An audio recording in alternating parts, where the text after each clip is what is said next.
इस क्रिसमस पे होने वाला है धमाल, क्योंकि चाचा रफीकी हमें स्टोरी सुनाने वाले हैं मुफासा और स्कार की दोस्ती की। तो जैसे ही ट्रेलर स्टार्ट होता है, चाचा रफीकी कहते हैं कि अब वो वक्त आ गया है कि मैं तुम्हें एक कहानी सुनाऊं, एक ऐसे शेर के बच्चे की कहानी जो कि तुमसे ज्यादा बड़ा नहीं था। तभी टिमोन कहता है कि ये बात क्लियर होगी कि हम इस स्टोरी में नहीं हैं। पुम्बा कहता है हमारे बारे में काफी कहानियां हैं, उनमें से कोई एक सुनाऊं। जैसे ही चाचा रफीकी अपने हाथ में जादुई मिट्टी पकड़ के फूंक मारते हैं तो उसी टाइम नॉस्टैल्जिया क्रिएट हो जाता है। काफ़ी अर्सा पहले वो दोनों लेजेंड बने, मुफासा और वो शहजादा जो कि स्कार के नाम से जाना जाता था, दोनों भाई बन गए। मुफासा डूब रहा होता है, तभी वहाँ से गुजरता हुआ शहजादा स्कार उसको बचा लेता है। स्कार की माँ ऐशी उसे गुस्सा करती है, मैंने तुम्हें मना किया था कि तुम मेरा इंतजार करना। स्कार कहता है कि हम इसको अकेला छोड़ के यहाँ पे नहीं जा सकते। ऐशी कहती है कि रूल्स होते हैं और किंग कभी भी एक आवारा शेर के बच्चे को एक्सेप्ट नहीं करेगा। तभी मुफासा उदास होकर कहता है कि मैं आवारा नहीं, मैं तो भटक गया हुआ हूँ। किंग कहता है हम बाहर के लोगों से ताल्लुकात नहीं रख सकते। टाका मतलब स्कार जो कि फ्यूचर किंग है, हमें अपनी नस्ल की हिफाजत करनी चाहिए। लेकिन स्कार अपने बाप से कहता है कि मैंने इसकी ज़िंदगी बचाई है।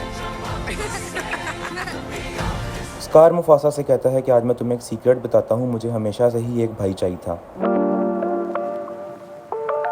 मुफासा कहता है कि कभी कभार मुझे खुशबुएं आती हैं और इन खुशबुओं में मुझे मुश्किलात महसूस होती हैं और ये खुशबुएं घर जैसी महसूस होती हैं और फिर ये खुशबुएं गायब हो जाती हैं। ऐशी मुफासा से कहती है कि तुम और टाका एक साथ हो और यही घर है और अब तुम दोनों जहां से जा सकते हो और ज़िंदगी के इस दायरे में अपनी जगह तलाश करो।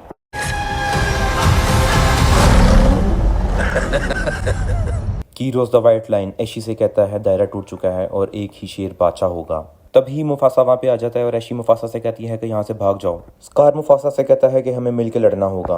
मुफासा स्कार से कहता है कि अगर हम लड़ेंगे तो हम मर जाएंगे। हमेशा की तरह पैरों में दबता हुआ जाजू कहता है कि मैंने इसके लिए कभी भी हामी नहीं भरी थी। मुफासा स्कार से कहता है कि मैं यहाँ तुम्हारी हिफाजत के लिए आया हूँ मेरे भाई। तभी वहाँ पे क्यूरोस आ जाता है। मुफासा और स्कार काफी बुलंदी से जंप लगा देते हैं। गिरते गिरते स्कार मुफासा से कहता है कि ये बहुत बुरा आइडिया था। मुफासा बहुत खुश होता है और कहता है शुक्र है हम जिंदा हैं और मैंने हम दोनों को बचा लिया। सो गाइस, ट्रेलर बहुत इंटरेस्टिंग है। ट्रेलर देखने के बाद बहुत से सवाल जन्म लेते हैं कि मुफासा और स्कार दोनों इतने अच्छे भाई थे तो दोनों दुश्मन कैसे बने। इसको देखने के लिए हमें पूरी मूवी देखनी पड़ेगी जो कि दिसंबर में आ रही है। और अगर आप चाहते हैं कि मुफासा रिलीज होने के बाद हम इसका रिव्यू भी करें तो जल्दी से चैनल को सब्सक्राइब कर दें। वीडियो को अभी तक लाइक नहीं किया तो लाइक कर दें प्लीज।